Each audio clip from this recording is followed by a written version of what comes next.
Chapter 41. Then the man brought me to the outer sanctuary and measured the jambs. The width of the jambs was 6 cubits on each side. The entrance was 10 cubits wide, and the projecting walls on each side of it were 5 cubits wide. He also measured the outer sanctuary. It was 40 cubits long and 20 cubits wide. Then he went into the inner sanctuary and measured the jambs of the entrance. Each was 2 cubits wide.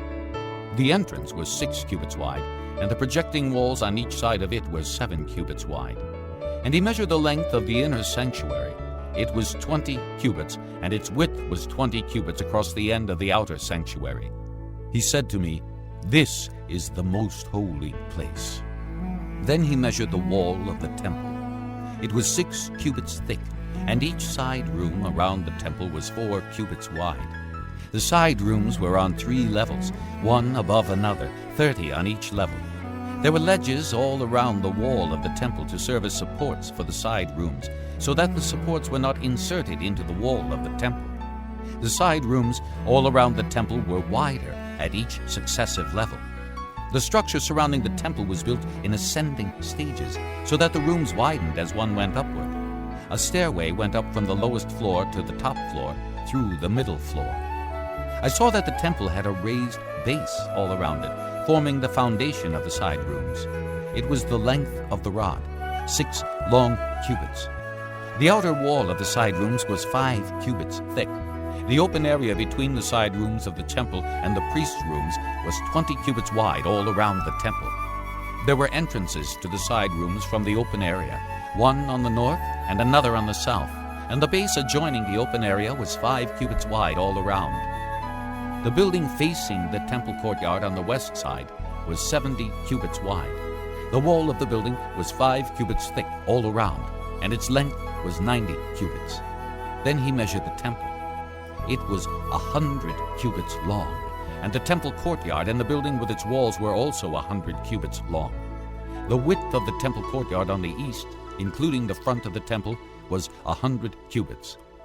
Then he measured the length of the building facing the courtyard at the rear of the temple, including its galleries on each side. It was 100 cubits.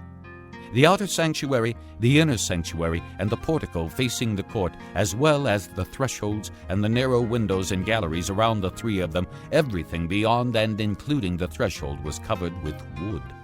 The floor, the wall up to the windows, and the windows were covered. In the space above the outside of the entrance to the inner sanctuary, and on the walls at regular intervals all around the inner and outer sanctuary, were carved cherubim and palm trees.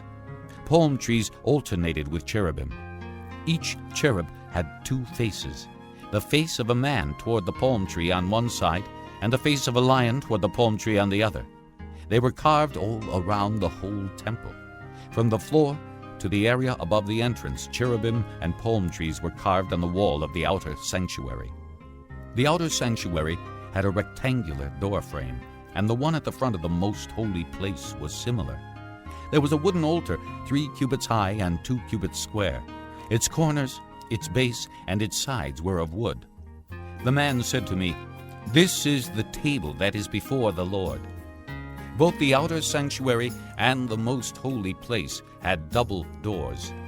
Each door had 2 leaves, 2 hinged leaves for each door.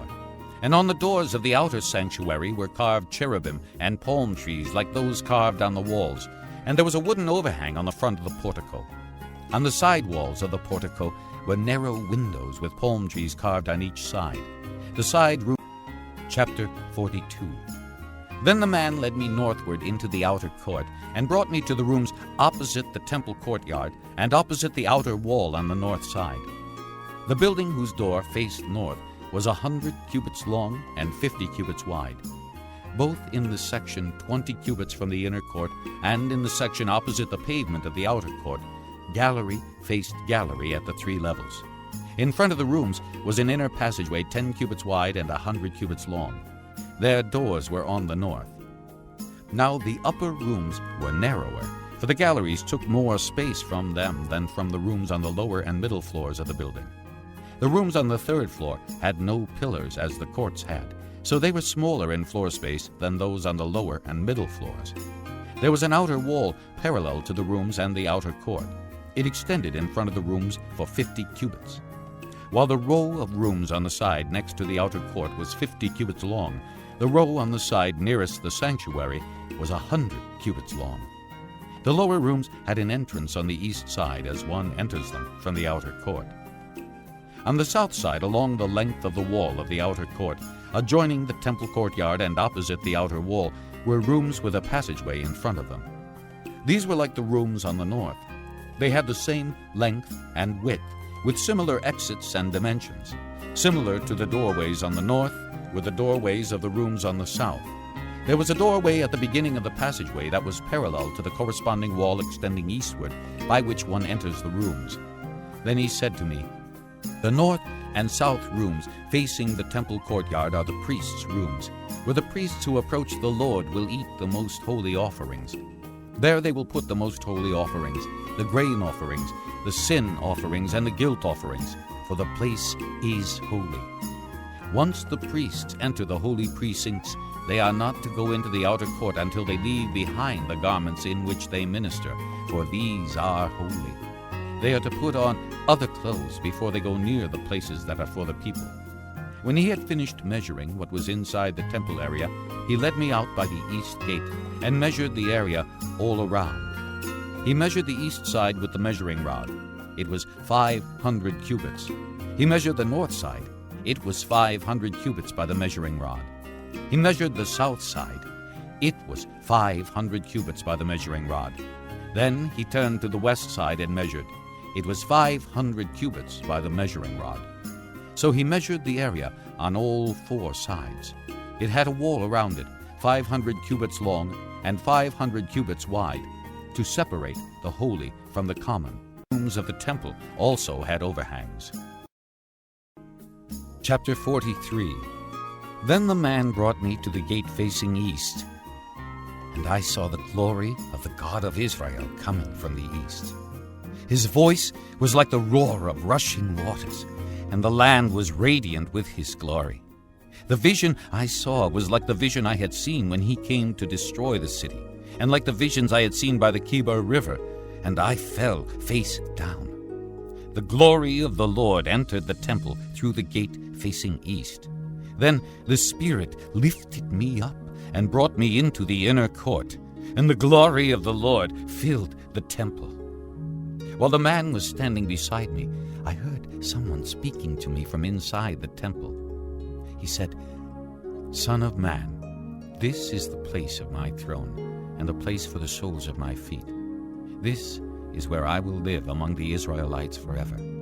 The house of Israel will never again defile my holy name, neither they nor their kings, by their prostitution and the lifeless idols of their kings at their high places. When they placed their threshold next to my threshold, and their doorposts beside my doorposts, with only a wall between me and them, they defiled my holy name by their detestable practices. So I destroyed them in my anger. Now let them put away from me their prostitution and the lifeless idols of their kings, and I will live among them forever. Son of man, describe the temple to the people of Israel, that they may be ashamed of their sins.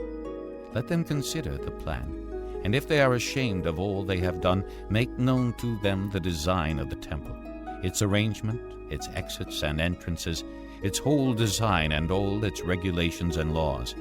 Write these down before them, so that they may be faithful to its design and follow all its regulations. This is the law of the temple. All the surrounding area on top of the mountain will be most holy. Such is the law of the temple.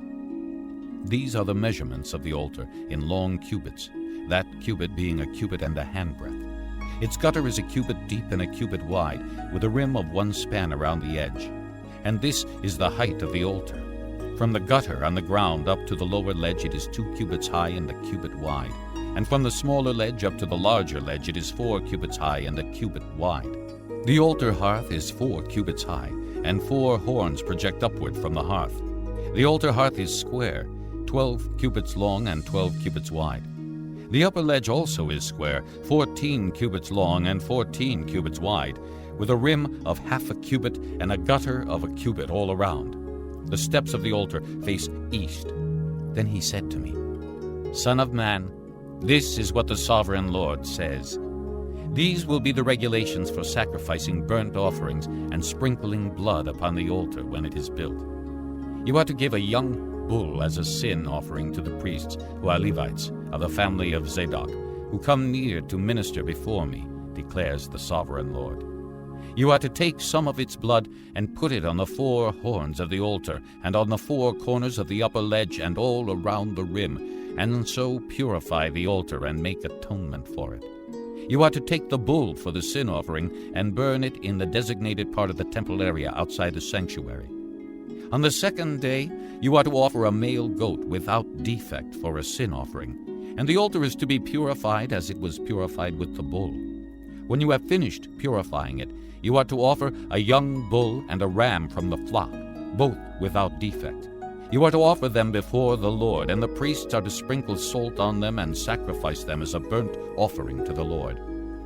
For 7 days you are to provide a male goat daily for a sin offering. You are also to provide a young bull and a ram from the flock, both without defect. For 7 days they are to make atonement for the altar and cleanse it. Thus they will dedicate it. At the end of these days, from the 8th day on, the priests are to present your burnt offerings and fellowship offerings on the altar. Then I will accept. Chapter 44. Then the man brought me back to the outer gate of the sanctuary, the one facing east, and it was shut. The Lord said to me, This gate is to remain shut. It must not be opened. No one may enter through it. It is to remain shut because the Lord, the God of Israel, has entered through it. The prince himself is the only one who may sit inside the gateway to eat in the presence of the Lord. He is to enter by way of the portico of the gateway and go out the same way. Then the man brought me by way of the north gate to the front of the temple. I looked and saw the glory of the Lord filling the temple of the Lord, and I fell face down. The Lord said to me, Son of man, look carefully, listen closely, and give attention to everything I tell you concerning all the regulations regarding the temple of the Lord. Give attention to the entrance of the temple and all the exits of the sanctuary. Say to the rebellious house of Israel, This is what the sovereign Lord says. Enough of your detestable practices, O house of Israel. In addition to all your other detestable practices, you brought foreigners, uncircumcised in heart and flesh, into my sanctuary, desecrating my temple while you offered me food, fat, and blood, and you broke my covenant. Instead of carrying out your duty in regard to my holy things, you put others in charge of my sanctuary. This is what the sovereign Lord says. No foreigner, uncircumcised in heart and flesh, is to enter my sanctuary, not even the foreigners who live among the Israelites. The Levites who went far from me when Israel went astray, and who wandered from me after their idols, must bear the consequences of their sin. They may serve in my sanctuary, having charge of the gates of the temple and serving in it. They may slaughter the burnt offerings and sacrifices for the people, and stand before the people and serve them. But because they served them in the presence of their idols, and made the house of Israel fall into sin, therefore I have sworn with uplifted hand that they must bear the consequences of their sin, declares the sovereign Lord. They are not to come near to serve me as priests, or come near any of my holy things, or my most holy offerings. They must bear the shame of their detestable practices. Yet I will put them in charge of the duties of the temple and all the work that is to be done in it. But the priests, who are Levites, and the descendants of Zadok, and who faithfully carried out the duties of my sanctuary when the Israelites went astray from me, are to come near to minister before me. They are to stand before me to offer sacrifices of fat and blood, declares the sovereign Lord. They alone are to enter my sanctuary. They alone are to come near my table to minister before me and perform my service. When they enter the gates of the inner court, they are to wear linen clothes. They must not wear any woolen garment while ministering at the gates of the inner court or inside the temple. They are to wear linen turbans on their heads and linen undergarments around their waists. They must not wear anything that makes them perspire. When they go out into the outer court where the people are, they are to take off the clothes they have been ministering in and are to leave them in the sacred rooms and put on other clothes, so that they do not consecrate the people by means of their garments. They must not shave their heads or let their hair grow long, but they are to keep the hair of their heads trimmed. No priest is to drink wine when he enters the inner court. They must not marry widows or divorced women. They may marry only virgins of Israelite descent or widows of priests. They are to teach my people the difference between the holy and the common, and show them how to distinguish between the unclean and the clean. In any dispute, the priests are to serve as judges and decide it according to my ordinances. They are to keep my laws and my decrees for all my appointed feasts, and they are to keep my Sabbaths holy. A priest must not defile himself by going near a dead person. However, if the dead person was his father or mother, son or daughter, brother or unmarried sister, then he may defile himself. After he is cleansed, he must wait 7 days. On the day he goes into the inner court of the sanctuary to minister in the sanctuary, he is to offer a sin offering for himself, declares the sovereign Lord. I am to be the only inheritance the priests have. You are to give them no possession in Israel. I will be their possession. They will eat the grain offerings, the sin offerings, and the guilt offerings, and everything in Israel devoted to the Lord will belong to them. The best of all the first fruits and of all your special gifts will belong to the priests. You are to give them the first portion of your ground meal, so that a blessing may rest on your household. The priests must not eat anything, bird or animal, found dead or torn by wild animals, declares the sovereign Lord.